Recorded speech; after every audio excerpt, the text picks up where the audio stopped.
بسم اللہ الرحمن الرحیم۔ السلام علیکم ورحمۃ اللہ وبرکاتہ۔ محترم ناظرین، آج کا یہ واقعہ نہایت ہی ایمان افروز ہے۔ اس واقعے کا تعلق ان گنہگار لوگوں سے ہے، ان بد کردار لوگوں سے ہیں جن کی شکلیں تبدیل ہو گئی، جو 12,000 لوگ بندر بن گئے۔ اللہ تعالیٰ نے ان کی شکلوں کو تبدیل فرما کر ان کو بندر میں تبدیل کر دیا۔ ایسا کیوں ہوا؟ کس گناہ کی وجہ سے ہوا کہ ان لوگوں نے ایسی برائی کی، ایسا گناہ کیا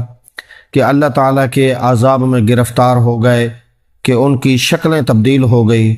تو ناظرین محترم، اس واقعہ کو توجہ سے سنیے اور غور کیجئے، فکر کیجئے کہ خدا نخواستہ کہ کہیں ہم اس گناہ میں تو مبتلا نہیں ہوئے، یا ہو رہے ہیں یا ہو چکے ہیں، تو فوراً توبہ کیجئے تاکہ ہم بھی اللہ کے عذاب سے بچے رہیں اور اللہ کی رحمت کے سائے میں رہیں۔ ناظرین محترم، روایات میں آتا ہے کہ حضرت داؤد علیہ السلام کی قوم کے 70,000 آدمی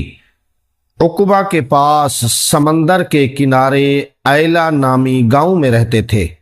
اور یہ لوگ بڑی فراخی اور خوشحالی کی زندگی بسر کرتے تھے۔ اللہ تعالیٰ نے ان لوگوں کا اس طرح امتحان لیا کہ ہفتے کے دن مچھلی کا شکار ان لوگوں پر اللہ تعالیٰ نے حرام فرما دیا، اور ہفتے کے باقی دنوں میں اللہ تعالیٰ نے مچھلی کا شکار ان کے لیے حلال فرما دیا، کیونکہ یہ لوگ مچھلی کے بڑے تاجر تھے۔ مچھلیاں سمندر سے، دریا سے پکڑنا ان کا پیشہ تھا، ان کی روزی روٹی تھی۔ تو اللہ تعالیٰ نے ان کی اس رزق میں، اس کاروبار میں اللہ تعالیٰ نے بہت برکت عطا فرمائی تھی۔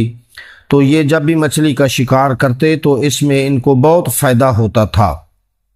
تو اللہ تعالیٰ نے ان لوگوں کو آزمانے کا ارادہ فرمایا، تو اللہ تعالیٰ نے فرمایا کہ تم ہفتے کے دن مچھلی کا شکار نہ کیا کرو، ہفتے کے دن دل کھول کر اللہ تعالیٰ کی عبادت کیا کرو، اور ہفتے کے باقی دنوں میں اللہ کی عبادت بھی کرو اور مچھلی کا شکار بھی کر لیا کرو۔ مگر اس طرح ان لوگوں کو آزمائش میں مبتلا فرما دیا کہ ہفتے کے دن بے شمار مچھلیاں آتی تھی۔ اس کی وجہ یہ بھی تھی کہ باقی دنوں میں مچھلیاں اتنی نہیں آتی تھی، لیکن ہفتے کے دن ان لوگوں کو بہت زیادہ مچھلیوں کا شکار مل جاتا تھا، بہت زیادہ مچھلیاں آتی تھی، اور دوسرے دنوں میں اتنی نہیں آتی تھی۔ تو جب اللہ تعالیٰ نے ان کو آزمانے کا ارادہ فرمایا، ہفتے کے دن سے منع فرمایا، تو شیطان نے ان لوگوں کو یہ حیلہ بتا دیا، ان کے دل و دماغ میں شیطان نے یہ بات ڈال دی کہ سمندر سے کچھ نالیاں، چھوٹی چھوٹی نالیاں نکال کر خشکی میں تھوڑے تم سمندر سے سائڈ پہ حوض بنا لو، اور ہفتے کے دن ان نالیوں کے ذریعے مچھلیاں حوض میں آ جائیں گی، تو نالیوں کا منہ بند کر دو اور اس دن شکار نہ کرو، بلکہ دوسرے دن آسانی کے ساتھ ان مچھلیوں کو، جو ہفتے والے دن مچھلیاں جن کی تم نے کھا لی ہیں، چھوٹی چھوٹی نالیاں بڑے، ان نالیوں کے ذریعے تمہارے حوض میں آ چکی ہیں، تو یہ بھی ایک قسم کا شکار تھا، ان کو پکڑ لو۔ ان لوگوں کو یہ شیطانی حیلہ بازی پسند آ گئی، اور ان لوگوں نے یہ نہیں سوچا کہ جب مچھلیاں نالیوں اور حوضوں میں قید ہوں گی تو یہی ان کا شکار ہو گیا۔ تو ہفتے کے دن شکار کرنا پایا گیا جو ان کے لیے حرام تھا۔ اس موقع پر ان یہودیوں کے 3 گروہ ہو گئے۔ پہلا گروہ، کچھ لوگ ایسے تھے جو شکار کے اس شیطانی حیلہ سے منع کرتے رہے اور ناراض و بیزار ہو کر ان شکار باز لوگوں سے علیحدہ ہو گئے۔ دوسرا گروہ وہ تھا کہ اس کام کو دل سے برا جان کر خاموش رہے، لیکن دوسروں کو منع نہیں کرتے تھے، جیسا کہ آج کل ہے، جیسے کوئی کر رہا ہے کرنے دو، ہمیں کیا، ہم چپ خاموش بیٹھے دیکھتے رہیں گے۔ تو اسی طرح ان لوگوں نے بھی کیا کہ وہ خاموش رہے، اس کام کو برا سمجھ رہے تھے کہ اللہ تعالیٰ نے منع فرما دیا ہے تو بندوں کو رک جانا چاہیے، نہیں کرنا چاہیے، لیکن انہوں نے ان شکار کرنے والے لوگوں کو منع نہ کیا، بلکہ منع کرنے والوں سے یہ کہتے تھے کہ تم لوگ ایسی قوم کو کیوں نصیحت کرتے ہو جنہیں اللہ تعالیٰ نے ہلاک کرنے والا یا سخت سزا دینے والا ہے۔ تو ناظرین محترم، تیسرے وہ لوگ اور کچھ وہ سرکش نافرمان لوگ تھے جنہوں نے حکم خداوندی کی اعلانیہ مخالفت کی اور شیطان کی ہیلہ بازی کو مان کر ہفتے کے دن شکار کر لیا اور ان مچھلیوں کو کھایا اور بیچا بھی۔ ناظرین محترم، جب نافرمانوں نے منع کرنے کے باوجود شکار کر لیا تو منع کرنے والی جماعت نے کہا کہ اب ہم ان مصیبت کاروں سے کوئی میل ملاپ نہ رکھیں گے۔ چنانچہ ان لوگوں نے گاؤں کی تقسیم کر کے درمیان میں ایک دیوار بنا لی اور آمد و رفت کا ایک الگ دروازہ بھی بنا لیا۔ حضرت داؤد علیہ السلام نے غصے میں آ کر غضبناک ہو کر شکار کرنے والوں پر لعنت فرما دی۔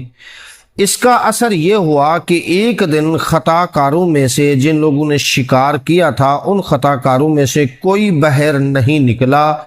تو انہیں دیکھنے کے لیے کچھ لوگ دیوار پر چڑھ گئے تو کیا دیکھا کہ وہ سب بندروں کی صورت میں، ان کے چہرے مسخ ہو چکے ہیں، ان کے چہرے سب بندروں کی صورت ہو چکے ہیں۔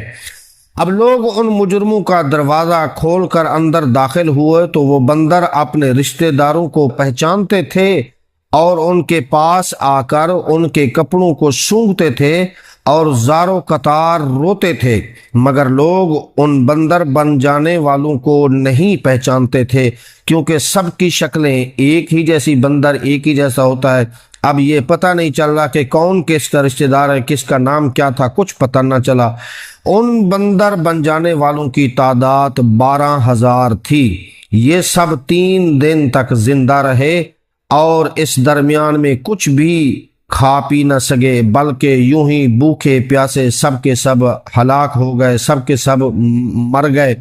ذلیل و رسوا ہو گئے۔ شکار سے منع کرنے والا گروہ ہلاکت سے بچ گیا، سلامت رہا، اور روایات کے مطابق صحیح قول یہی ہے کہ دل سے برا جان کر خاموش رہنے والوں کو بھی اللہ تعالیٰ نے ہلاکت سے بچا لیا۔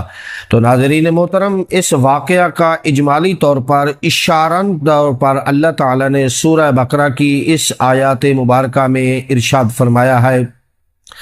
وَلَقَدْ عَلِمْتُمُ الَّذِينَ اعْتَدَوْا مِنْكُمْ فِي السَّبْتِ فَقُلْنَا لَهُمْ كُونُوا قِرَدَةً اور بے شک ضرور تمہیں معلوم ہے تم میں سے وہ جنہوں نے ہفتہ میں سرکشی کی تو ہم نے ان سے فرمایا کہ ہو جاؤ بندر دھتکارے ہوئے۔ ناظرین محترم، اس سے ہمیں یہ درس ملتا ہے، سبق ملتا ہے کہ معلوم ہوا کہ شیطانی ہیلہ بازیوں میں پڑھ کر اللہ تعالیٰ کے احکام کی نافرمانیوں کا انجام کتنا برا اور کس قدر خطرناک ہوتا ہے، اور خدا کے نبی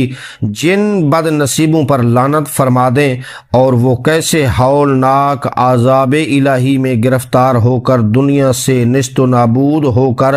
عذاب نار میں گرفتار ہو جاتے ہیں اور دونوں جہاں میں ذلیل و خوار ہو جاتے ہیں۔ نعوذ باللہ من ذالک۔ اللہ تعالی ہمیں محفوظ رکھے، آمین۔ السلام علیکم ورحمۃ اللہ وبرکاتہ۔